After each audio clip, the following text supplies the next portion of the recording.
అతను ఒక దివానందారు కొడుకు.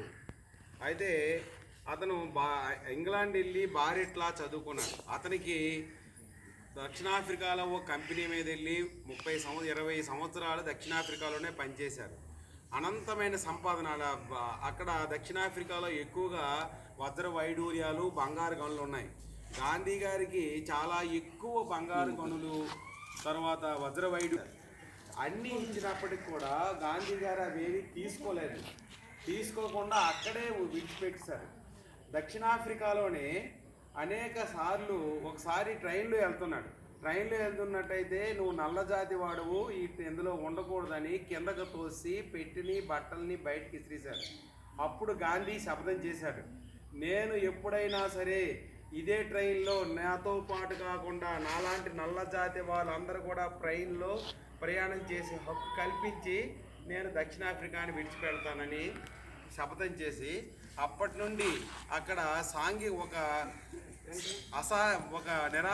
సహాయ నిరాకరణ ఉద్యమాన్ని చేపట్టి ప్రతి నల్లవాళ్ళు కూడా ట్రైన్లో ఎక్కేటట్టుగా ఏర్పాటు చేసినటువంటి గొప్ప వ్యక్తి. భారతదేశం వచ్చాడు. అతను ఒక మంత్రి కొడుకు. అతను బారెట్లా చదువుకున్నాడు. అనేకమైన సంపద ఉంది. ఇవేవి నాకు అక్కర్లేదు, నా ప్రజల కోసమే నేను పోరాడుతానని మనందరికీ హక్కుల కోసము బ్రిటిష్ వారికి వ్యతిరేకంగా అహింసాయుత పద్ధతుల్లోనే స్వాతంత్రం సంపాదించాడు. మనలో చాలామంది వీరులు ఉన్నారు, కానీ వీళ్ళందరూ ఉన్నారు కదా, కానీ మనం దేంతో కత్తి సాము కర్రసాము చేస్తాము. కానీ బ్రిటిష్ వాళ్ళ దగ్గర ఏమున్నాయి?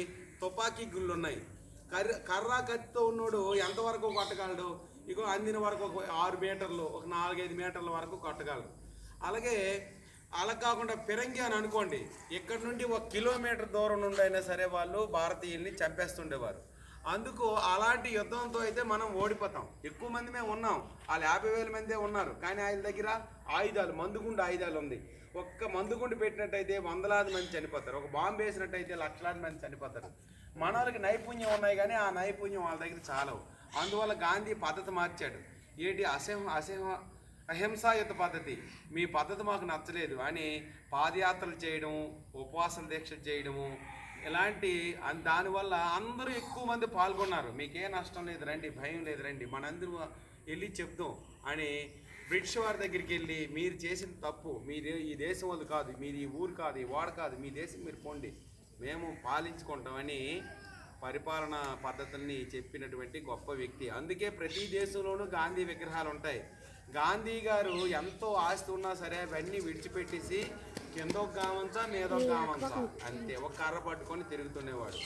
అంతేకాకుండా భోజనానికి కూడా హరిజనులు ఒక మంచి ఆవిడ్ని వంటకి పెట్టారు. అతని శుభ్రత ఉండేటట్టుగా చూసి గాంధీ ఆశ్రమాన్ని నెలకొల్పి ఒక పంజరాన్ని వేసి ఆ పంజరంలోనే తల దాచుకునే ఉండేవారు. నెక్స్ట్ మన లాల్ బహదూర్ శాస్త్రి ఉన్నారు. లాల్ బహదూర్ శాస్త్రి బ్రాహ్మణుడు, చాలా పేదవాడు. అతను గంగానది దాటించి వెళ్తేనే స్కూల్ ఉంది. ఆ స్కూలు వెళ్ళాలంటే పడవేసినోడికి 2 అణాలు ఇవ్వాలి. 2 అణాలంటే అతని దగ్గర లేవు, 2 అణాలు అతని దగ్గర లేవు. 2 అణాలు ఇస్తేనే నేను పడవ దాటిస్తానని పడవవాడు అనేవాడు. వాడి దగ్గర 2 అణాలు ఉన్నాయా? లేవు.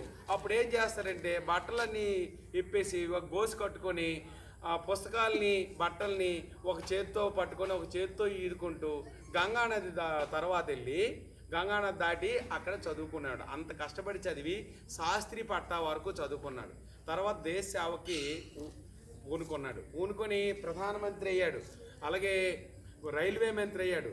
వాళ్ళ అమ్మకి నువ్వేం చేస్తున్నావో వాడికి తెలియదు, ఏం చేస్తున్నావు అని ఆయన అంటే నేను రైల్వేలో పనిచేస్తున్నాం అన్నాడు.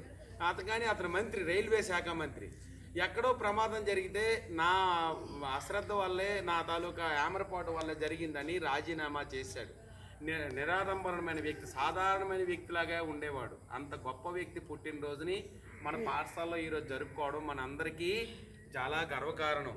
వాళ్ళు దేశం కోసం ప్రాణాలు విడిచిపెట్టారు. ఎప్పుడు కూడా నా కొడుకులు ప్రధానమంత్రులు అయిపోవాలని మహాత్మా గాంధీ ఎప్పుడు అనుకోలేదు.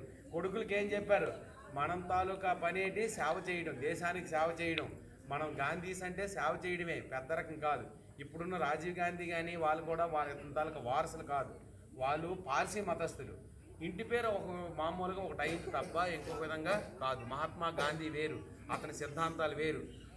సత్యాన్నే మాట్లాడాలి, అహింసయే మాట్లాడాలి. ఎప్పుడు కూడా మనం హింస చేయకూడదు, సత్యాన్నే పాటించాలి అనే చెప్పినటువంటి గొప్ప వ్యక్తి.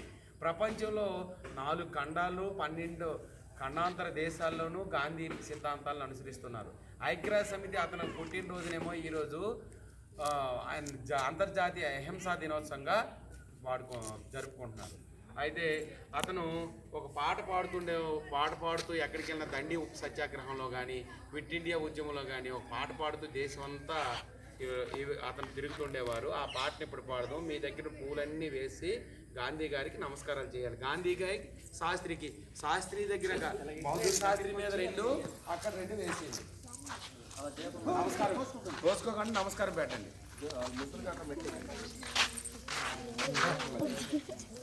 సైడ్కి రండి, ఒక్కొక్కరు సైడ్కి రండి. సైడ్కి వెళ్ళి